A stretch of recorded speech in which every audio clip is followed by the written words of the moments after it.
அவங்களுடைய ஃப்ரெண்டையோ இல்லை அவங்க ஃபேமிலியில் ஒருத்தரையோ இவங்க சேஃபான ஆளுன்னு நம்பி அவங்களுடைய மென்டல் ஹெல்த் ரிலேட்டடான இஷ்யூஸை பற்றி டிஸ்கஸ் பண்ண முடியல.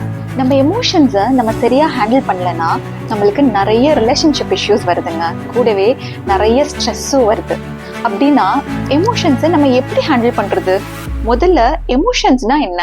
ஒரு நெகட்டிவ் எமோஷன் இருக்கும்போது நம்ம அதுக்கு உடனே ரியாக்ட் பண்ணோம்னா நம்மளுக்கும் சரி நம்மளை சுற்றி இருக்கிற எல்லாருக்கும் சரி நம்ம ஒரு அன்பிளசன்ட் சுச்சுவேஷன் தான் கிரியேட் பண்ணுவோம். அமிக்டலா என்ன பண்ணோம்னா அந்த கயரை பாம்புன்னு நினச்சிக்கும். நம்ம ஒரு சுச்சுவேஷனுக்கு இமீடியட்டாக ரியாக்ட் பண்ணாமல் யோசிச்சு ரெஸ்பாண்ட் பண்ணுறதுக்கு என்ன பண்ணணும்? அதோடைய ட்ரிக் என்னன்னா, ஓகே நான் இப்போ கோவமா இருக்கேன், நான் இப்போ அவங்கள பிடிச்சி கத்த போறேன் அப்படிங்கிற ஒரு அவேர்னஸ் வந்துடுச்சுன்னு வச்சுக்கோங்களேன். எமோஷனல் அவேர்னஸை டெவலப் பண்றதுக்கு நான் உங்களுக்கு 3 விஷயங்கள் சொல்லித்தரேங்க. அதே அளவுக்கு முக்கியமான இன்னொரு விஷயம் என்னன்னு பார்த்தீங்கன்னா, நம்ம இன்னொருத்தரோட எம்பத்தைஸ் பண்றது தாங்க. நம்மள எப்போதும் எல்லாருக்கும் ப்ரூவ் பண்ணிக்கிட்டே இருக்கணும் அப்படின்னு அவசியமே இல்லைங்க. நம்மளே நம்மளுடைய மனசையும் நம்மளுடைய உடலையும் ரெஸ்பெக்ட் பண்ணலைன்னா வேற யாரும் அதை ரெஸ்பெக்ட் பண்ணணும்னு நம்மளால எதிர்பார்க்க முடியாதுங்க. போன வாரம் பிபிசியில ஒரு ஆர்டிக்கல் வந்திருந்ததுங்க. அது என்னன்னா, ஆயிரக்கணக்கான மக்கள் ஏஐ கிட்ட அவங்களுடைய மனநலன் சம்பந்தமான கேள்விகளை கேட்டு ஏஐயோட உரையாடிக்கிட்டு இருக்காங்கிறது தாங்க. எவ்வளவு பெரிய விஷயம் யோசிச்சு பாத்தீங்களா? இதுக்கு என்ன அர்த்தம்? ஆயிரக்கணக்கான மக்களுக்கு அவங்களுடைய ஃப்ரெண்டையோ இல்லை அவங்க ஃபேமிலியில் ஒருத்தரையோ இவங்க சேஃபான ஆளுன்னு நம்பி அவங்களுடைய மென்டல் ஹெல்த் ரிலேட்டடான இஷ்யூஸை பற்றி டிஸ்கஸ் பண்ண முடியல. நம்மளுடைய அன்றாட வாழ்க்கையில் நிறைய விஷயங்கள் நம்மளுக்கு ஸ்ட்ரெஸ்ஸை கொடுக்குது அப்படின்னு இருந்தாலும் நம்மளுடைய மென்டல் பீஸை ஸ்பாயில் பண்ணக்கூடிய ஒரு முக்கியமான விஷயம் என்னன்னு பார்த்தீங்கன்னா, அது நம்மளுடைய எமோஷன்ஸ். நம்ம எமோஷன்ஸை நம்ம சரியாக மேனேஜ் பண்ணாதது தான். அதை பற்றி தான் இன்னைக்கு வீடியோவில் பார்க்க போகிறோங்க. வணக்கம், நான் உங்க பிரியா ராமகிருஷ்ணன். நான் ஒரு மனநல ஆலோசகர்.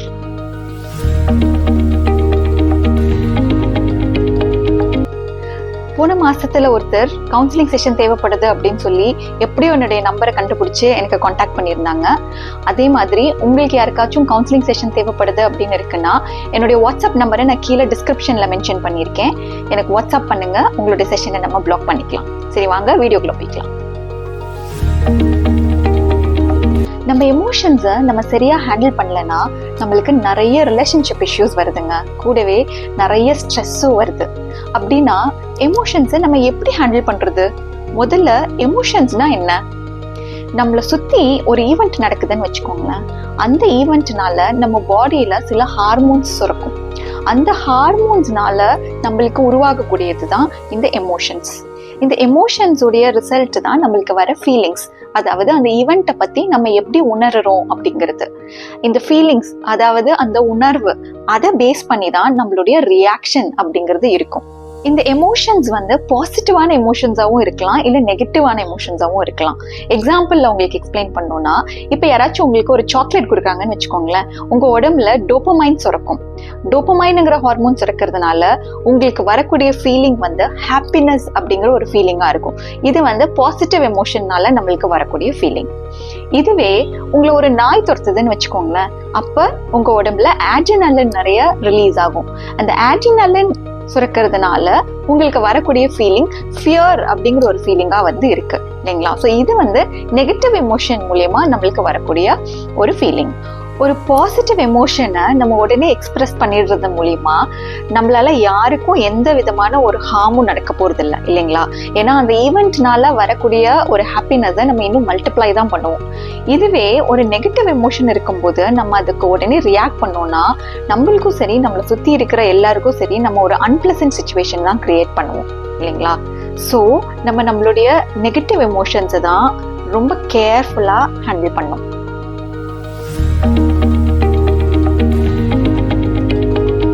நம்ம பிரெயின்ல அமிக்டில்லா அப்படின்னு நம்ம லிம்பிக் சிஸ்டம்ல ஒரு பார்ட் இருக்கு. அந்த அமிக்டில்லாவுடைய வேலை என்னன்னா, நம்ம எப்பெல்லாம் எமோஷனலா ஃபீல் பண்றோமோ அப்பெல்லாம் அந்த எமோஷன்ஸை குவிக்கா ப்ராசஸ் பண்ணி இந்த ஆக்ஷனை நீ உடனே எடு அப்படின்னு சொல்லி நம்மளுடைய சிம்பத்தட்டிக் நர்வஸ் சிஸ்டம்க்கு ஆர்டர் கொடுக்கறது தான் அமிக்டில்லாவுடைய வேலை.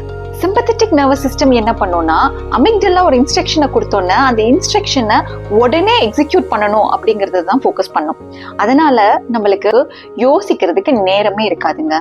அதனால தான் நம்ம எமோஷனலா இருக்கும்போது யோசிக்காமலே நிறைய விஷயங்களுக்கு உடனே ரியாக்ட் பண்ணிடுறோம்.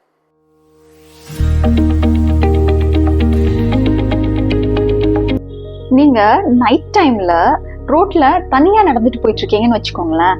அப்ப ரோட்ல ஒரு கயிறு கிடக்குதுன்னு வச்சுக்கோங்க.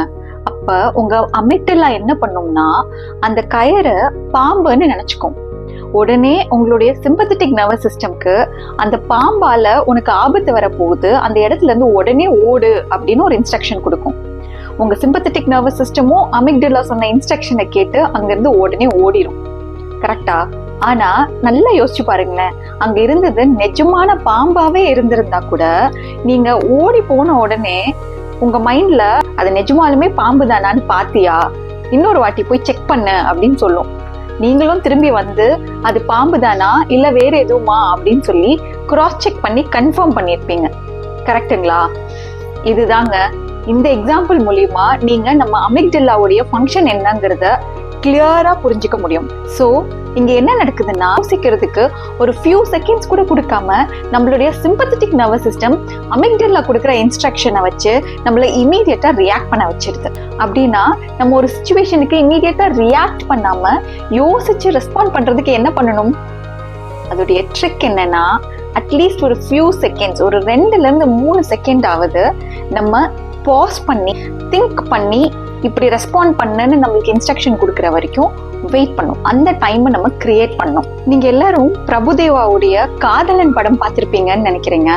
அதுல பிரபுதேவா சொல்லுவார் இல்லையா, நம்ம ரொம்ப எமோஷனலா இருக்கும் போது ஏதாவது டெசிஷன் எடுக்கிறதுக்கு முன்னாடி எங்க அப்பா வந்து ஒரு 5 நிமிஷம் யோசிச்சுட்டு எந்த டெசிஷனா இருந்தாலும் எடுக்க சொல்லியிருக்காரு அப்படின்னு சொல்லுவாரு இல்லைங்களா.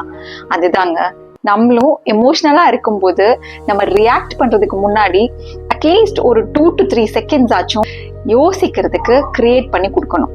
அந்த டைமை நம்ம கிரியேட் பண்ணி கொடுத்தோம்னா நம்ம இமீடியட்டா ரியாக்ட் பண்ணாம அந்த சிச்சுவேஷனுக்கு உகந்த வகையில நம்மளால ரெஸ்பாண்ட் பண்ண முடியும். அது ஏதோ படத்துல அப்படி பண்ணிட்டாங்க. ஆனா நம்மளுடைய டெய்லி லைஃப்ல நம்ம ஒரு சிச்சுவேஷன்ஸ்க்கும் உடனே ரியாக்ட் பண்ணாம யோசிச்சு டைம் எடுத்து ரெஸ்பாண்ட் பண்றது பாசிபிளா அப்படின்னு கேட்டீங்கன்னா கண்டிப்பா பாசிபிளுங்க. எப்போனா உங்களுடைய எமோஷன்ஸ் பத்தின அவேர்னஸ் உங்களுக்கு நிறைய இருந்ததுன்னா உங்களால அதை ரியல் லைஃப்லயும் பண்ண முடியும்.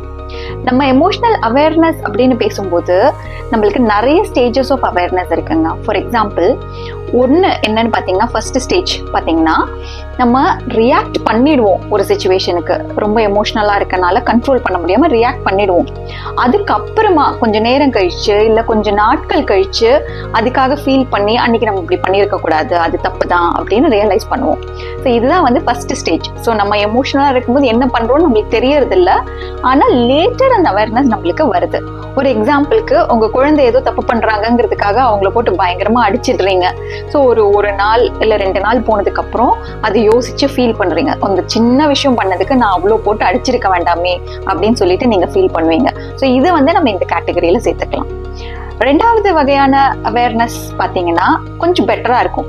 எப்படின்னா, நம்ம ஒரு எமோஷனுக்கு ரியாக்ட் பண்ணிக்கிட்டு இருக்கும் போதே நம்ம ரியாக்ஷன் கரெக்டானதா இல்லையே அப்படிங்கிற அவேர்னஸ் வந்து நம்மளுக்கு வந்துடும். அதுக்கப்புறம் நம்ம அதை கண்ட்ரோல் பண்ண ஆரம்பிச்சிருப்போம். ஃபார் எக்ஸாம்பிள், உங்களுடைய ஒரு ஃப்ரெண்டை ரொம்ப வருஷம் கழிச்சு ஒரு பொது இடத்துல வச்சு நீங்க பாக்குறீங்கன்னு வச்சுக்கோங்களேன். அந்த ஒரு எமோஷன்ல பயங்கர அந்த உணர்ச்சி வசப்பட்டு ஓடி போய் அவங்கள ஹக் பண்ணி, எங்க இருக்க, உன்னை இங்க பாப்பேன்னு நான் எதிர்பார்க்கவே இல்லை, அது இதுன்னு வந்து பயங்கர சத்தமா நம்ம வந்து பேசிக்கிட்டு இருப்போம். அந்த சந்தோஷத்தை அப்படி எக்ஸ்பிரஸ் பண்ணிட்டு இருப்போம். ஆனா நம்மள சுத்தி இருக்கிற ஏதாவது ஒருத்தர் 2 பேர் நம்மள திரும்பி பார்த்தாங்கன்னா இம்மீடியட்டா நம்ம அந்த பொது இடத்துல இன்அப்ரோப்ரியேட்டா அவ்வளோ சத்தம் போட்டு எல்லாத்தையும் டிஸ்டர்ப் பண்ணிட்டு இருக்கோங்கிறத நம்ம ரியலைஸ் பண்ணி உடனே கொஞ்சம் காம் டவுன் ஆகி பொறுமையா அவங்க கிட்ட பேச ஆரம்பிப்போம் இல்லைங்களா. ஸோ இது வந்து ஒரு செகண்ட் ஸ்டேஜ்னு சொல்லலாம். ஸோ நம்ம அந்த ரியாக்ஷன் பண்ணிட்டு இருக்கும் போதே அதனை பத்தின அவேர்னஸ் நம்மளுக்கு வருது.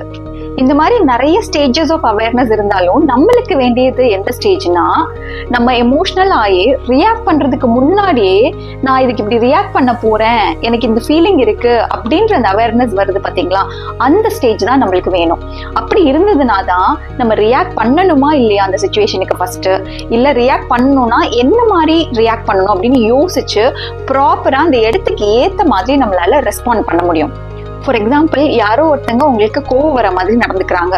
உங்களுக்கு அந்த அவேர்னஸ் வந்துருச்சு, ஓகே நான் இப்ப கோவமா இருக்கேன், நான் இப்ப அவங்கள பிடிச்சி கத்த போறேன் அப்படிங்கிற ஒரு அவேர்னஸ் வந்துருச்சுன்னு வச்சுக்கோங்களேன். அப்ப என்ன பண்ணலாம்னா, நான் இந்த விஷயத்துக்கு இந்த இடத்துல கண்டிப்பா இப்படி கோவப்படணுமா, நான் அப்படி கோவப்பட்டு கத்துறதுனால என்ன நடக்க போகுது, இல்ல நான் கோபப்படுற அளவுக்கு அது அவ்வளோ பெரிய ஒரு தப்பான விஷயமா? இந்த மாதிரி பல கேள்விகளை நம்ம கேட்க முடியும். அப்படி திங்க் பண்ணும்போதுதான் நம்ம ரியாக்ட் பண்ணாம அதுக்கு ஏத்த ரெஸ்பான்ஸை நம்மளால கொடுக்க முடியும். இப்படி ஒரு எமோஷனல் அவேர்னஸை டெவலப் பண்றதுக்கு நான் உங்களுக்கு 3 விஷயங்கள் சொல்லி தரேங்க. ஃபர்ஸ்ட் என்னன்னா, நம்ம நைட் தூங்க போறதுக்கு முன்னாடி அந்த நாள்ல காலையில இருந்து அந்த நேரம் வரைக்கும் நம்ம எந்த மாதிரியான சிச்சுவேஷன்ஸ் எல்லாம் ஃபேஸ் பண்ணோம், அதுல எந்த மாதிரியான எமோஷன்ஸ் இருந்தது நம்மளுக்கு, அந்த எமோஷன்ஸ்க்கு நம்ம எப்படி ரியாக்ட் பண்ணோம் அப்படிங்கறத நம்ம நல்லா யோசிச்சு எல்லாத்தையும் அதுல லிஸ்ட் பண்ணோம். அப்படி பண்ணும்போது நம்மளுக்கே தெரியாம நம்ம எந்த மாதிரி எமோஷன்ஸ் எல்லாம் என்கவுண்டர் பண்ணிருக்கோம், அதுக்கு எப்படி எல்லாம் ரியாக்ட் பண்ணிருக்கோங்கிறது நம்ம தெரிஞ்சுப்போம். அப்படி தெரிஞ்சுக்கிறது மூலியமா இப்ப ஏதாவது ஒரு ரியாக்ஷன் வந்து கரெக்டானது இல்ல, நான் செஞ்சது தப்பு அப்படின்னு சொல்லிட்டு நீங்க வந்து அக்னாலேஜ் பண்ணீங்கன்னு வச்சுக்கோங்களேன், அடுத்த தடவை அதே எமோஷன் உங்களுக்கு வரும்போது நீங்க அதே மாதிரி ரியாக்ட் பண்ணாம கொஞ்சம் பாஸ் பண்ணி யோசிப்பீங்க. ஸோ அதுக்கு நம்ம என்ன மாதிரி எமோஷன்ஸ் எல்லாம் என்கவுண்டர் பண்றோம் அப்படிங்கறத எழுதி வச்சு டெய்லி அதை வந்து பாக்குறது வந்து ரொம்ப ரொம்ப யூஸ்ஃபுல்லான ஒரு டிப். ரெண்டாவது நம்ம பண்ண வேண்டியது மெடிடேஷன் பண்ணணுங்க. ஒரு நாளைக்கு ரொம்ப நேரம் வேணாம், ஒரு 10 நிமிஷம் மெடிடேஷன் பண்ணா கூட போதும். அப்படி நம்ம மெடிடேட் பண்ணும்போது என்ன ஆகும்னா, நம்மளுடைய எமோஷன்ஸ் எல்லாம் நம்மளால ப்ராசஸ் பண்ண முடியும். எனக்கு அந்த நேரத்துல இப்படி ஒரு எமோஷன் வந்தது, அதுக்கு நான் இப்படி ரியாக்ட் பண்ணேன், ஸோ அந்த ரியாக்ஷன் கரெக்டா, அதுக்கு நான் வேற எப்படி ரெஸ்பாண்ட் பண்ணியிருந்தா இன்னும் பெட்டரா இருந்திருக்கும், நான் அப்படி ரியாக்ட் பண்ணது மூலியமா என்ன அவுட்கம் வந்தது, அந்த அவுட்கம் இல்லாம நான் அதை எப்படி தடுத்திருக்க முடியும். இந்த மாதிரி நிறைய விஷயங்கள் நம்ம ப்ராசஸ் பண்றது, நம்ம எமோஷன்ஸை ப்ராசஸ் பண்றதுக்கு இந்த மெடிடேஷன் வந்து ரொம்ப ரொம்ப ஹெல்ப்ஃபுல்லா இருக்கும். உங்களுடைய எமோஷனல் அவேர்னஸை இம்ப்ரூவ் பண்றதுக்கு மூணாவதா நம்ம என்ன பண்ணலாம் அப்படின்னா, மைண்ட்ஃபுல்னஸை ப்ராக்டிஸ் பண்ணுங்க. இதுதாங்க ரொம்ப ரொம்ப முக்கியமான ஒரு விஷயம்.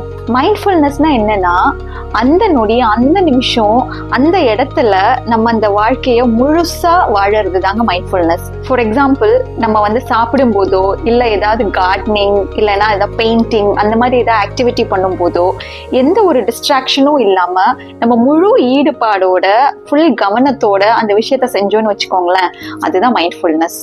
இந்த மைண்ட்ஃபுல்னஸை கல்டிவேட் பண்றதுக்கு என்ன மாதிரி ஆக்டிவிட்டிஸ் பண்ணலாம் அப்படின்னா, நம்ம ஒரு 15 to 20 minutes டெய்லி ஒரு வாக்கிங்கோ இல்லை ஒரு பேசிக் பாடி ஸ்ட்ரெச்சஸோ இல்லை உங்களுக்கு பிடிச்ச மாதிரி கார்டனிங் பெயிண்டிங் மாதிரியான ஆக்டிவிட்டீஸோ இல்லை ஏதாவது எக்ஸசைஸோ ஏதாச்சும் ஒன்று நீங்கள் வந்து பண்ணுங்க. அப்படி பண்ணும்போது எந்த வகையான டிஸ்ட்ராக்ஷன்ஸும் இல்லாமல், ஃபோன், டிவி இல்லைன்னா வேற யாரோ பேசிக்கிட்டு இருக்காங்க அதை கேட்டுக்கிட்டே பண்ணிக்கிட்டு இருக்கேன் அந்த மாதிரி எதுவுமே இல்லாமல் ஃபுல் 100% ஃபோக்கஸோட அந்த ஆக்டிவிட்டி பண்ணுங்க. இப்படி நம்ம ஒரு விஷயத்துலையும் மைண்ட்ஃபுல்னஸை ப்ராக்டிஸ் பண்ணிக்கிட்டே வந்தோம்னா நம்மளுக்கு ஆட்டோமேட்டிக்காக நம்ம எமோஷ்னலாக இருக்கும்போது அந்த அவேர்னஸ் நம்மளுக்கு வந்துடும். ஓகே, எனக்கு இப்ப இந்த ஃபீலிங்ஸ் இருக்கு, ஸோ இதுக்கு நான் எப்படி ரியாக்ட் பண்ணும் அப்படின்னு அந்த பாஸ் பண்றதுக்கான டைமை வந்து கண்டிப்பா நீங்க உங்க பிரெயினுக்கு கொடுப்பீங்க. அதுக்கப்புறம் என்னங்க, உங்களுடைய எமோஷன்ஸ் உங்களுடைய கண்ட்ரோல்ல தான் இருக்கு.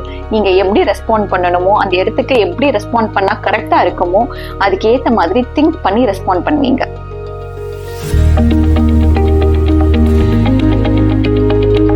நம்மளுடைய எமோஷன்ஸை மேனேஜ் பண்றதுக்கு இல்லை அது பெட்டரா ஹேண்டில் பண்றதுக்கு நம்மளுடைய எமோஷனல் அவேர்னஸ் எவ்வளோ முக்கியமானதோ அதே அளவுக்கு முக்கியமான இன்னொரு விஷயம் என்னன்னு பார்த்தீங்கன்னா, நம்ம இன்னொருத்தரோட எம்பத்தைஸ் பண்றது தாங்க.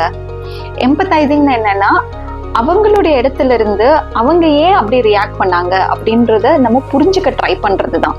இப்போ யாராவது உங்களுக்கு கோவம் வர மாதிரி நடந்துக்கிட்டாங்கன்னு வச்சுக்கோங்களேன், இப்போ உடனே கொஞ்சம் பாஸ் பண்ணி அவங்க ஏன் அப்படி கோவப்பட்டாங்க, அந்த இடத்துல அவங்க அந்த இடத்துல அப்படி பிஹேவ் பண்ணும்போது அவங்களுடைய மனநிலைமை எப்படி இருந்தது, இந்த மாதிரி பல விஷயங்கள்ல நம்மளுக்குள்ள நம்ம வந்து ப்ராசஸ் பண்ணோம்னா அப்ப இன்னொரு பர்சன் என்ன மாதிரி மனநிலைமையில அதை செஞ்சாங்க, அவங்க அப்படி செஞ்சதுக்கு நம்ம இவ்வளோ ரியாக்ட் பண்ண வேண்டியது அவசியமா இல்லையா அப்படிங்கறத வந்து நம்மளால தெரிஞ்சுக்க முடியும்.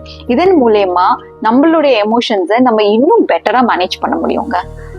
கடைசியா நம்ம எல்லாரும் கண்டிப்பா புரிஞ்சுக்க வேண்டிய விஷயம் என்னன்னு நான் நினைக்கிறேன்னா, நம்மள எப்போதும் எல்லாருக்கும் ப்ரூவ் பண்ணிக்கிட்டே இருக்கணும் அப்படின்னு அவசியமே இல்லைங்க. எந்த ஆர்கியூமெண்ட் வந்தாலும் அந்த ஆர்கியூமெண்ட்ல நம்ம தான் கண்டிப்பா வின் பண்ணணும் அப்படின்னு அவசியமே இல்லைங்க. ஒரு சின்ன விஷயத்துக்கு ஒருத்தங்களை திட்டணும் இல்ல அவங்கள ஹியூமிலியேட் பண்ணணும் அப்படின்னு அவசியமே இல்லைங்க. ஏன்னா இப்படி எல்லாம் பண்றதன் மூலியமா நம்மளுடைய மன அமைதியை தான் இழந்துகிட்டு இருக்கோம். வேற யாருக்கு எது பண்ணாலுமே அவங்க அதை அடுத்த நொடி கூட மறந்துட்டு போயிட்டே இருப்பாங்க. ஆனா நம்மளுடைய மன அமைதியை நம்ம இழந்துட்டோம்னா அது திரும்ப நம்மளுக்கு கிடைக்க வைக்கிறதுக்கு நம்ம ரொம்ப மெனக்கட வேண்டி இருக்கும். நம்ம சுயமரியாதைக்காக நம்ம ஒருத்தரும் பண்ண வேண்டிய முக்கியமான விஷயம் என்னன்னா, நம்மளுடைய மன அமைதியை காத்து நம்மளுடைய மன நலனை ஆரோக்கியமா வச்சுக்கிறதும் நம்மளுடைய உடல்ல ஆரோக்கியமா ஃபிட்டா வச்சுக்கிறதும் தாங்க. நம்மளே நம்மளுடைய மனசையும் நம்மளுடைய உடலையும் ரெஸ்பெக்ட் பண்ணலைன்னா வேற யாரும் அதை ரெஸ்பெக்ட் பண்ணணும்னு நம்மளால எதிர்பார்க்க முடியாதுங்க. உங்களுடைய பர்சனல் மென்டல் அவேர்னஸ் இப்போ எந்த லெவல் இருக்கு அப்படின்னு தெரிஞ்சுக்கணும்னு ஆசைப்படுறீங்கன்னா, நான் ஏற்கனவே எமோஷனல் அவேர்னஸ் ரிலேட்டடான 5 டிஃப்ரெண்ட் கொஸ்டினர்ஸை ஷார்ட்ஸாக போட்டிருக்கேங்க. நீங்கள் அந்த ஷார்ட்ஸ் போயிட்டு அதில் கொடுத்துருக்கிற கொஸ்டினர்ஸ்க்கெல்லாம் உங்களுடைய ரேட்டிங்ஸ் நீங்கள் கொடுத்தீங்கன்னா உங்களுடைய எமோஷனல் அவேர்னஸ் ஒரு பெராமீட்டர்லையும் இப்போதைக்கு என்னவா இருக்குங்கிறது உங்களுக்கு தெரிய வரும். அதுக்கப்புறம் எந்தெந்த ஏரியாலெல்லாம் நீங்கள் கம்மியாக ஸ்கோர் வாங்கியிருக்கீங்களோ அந்த ஏரியாலெல்லாம் நீங்கள் இம்ப்ரூவ் பண்ணுறதுக்கு எடுக்க வேண்டிய ஆக்ஷன்ஸை எடுக்கலாம். இந்த வீடியோவில் சொன்ன கருத்துக்கள் எல்லாம் உங்களுக்கு உபயோகமாக இருக்கும்னு நினைக்கிறேன். அப்படி இருந்ததுன்னா கண்டிப்பா உங்களுடைய ஃப்ரெண்ட்ஸ் அண்ட் ஃபேமிலி மெம்பர்ஸ்க்கு இந்த வீடியோவை ஷேர் பண்ணுங்க. வேற ஏதாவது டாபிக் பத்தி உங்களுக்கு தெரிஞ்சுக்கணும் அப்படின்னு ஆவலா இருந்தாலும் தயவு செஞ்சு கமெண்ட்ல மென்ஷன் பண்ணுங்க. நான் அடுத்து வர வீடியோல அதை பத்தி பேசுறேன். நன்றி, வணக்கம்.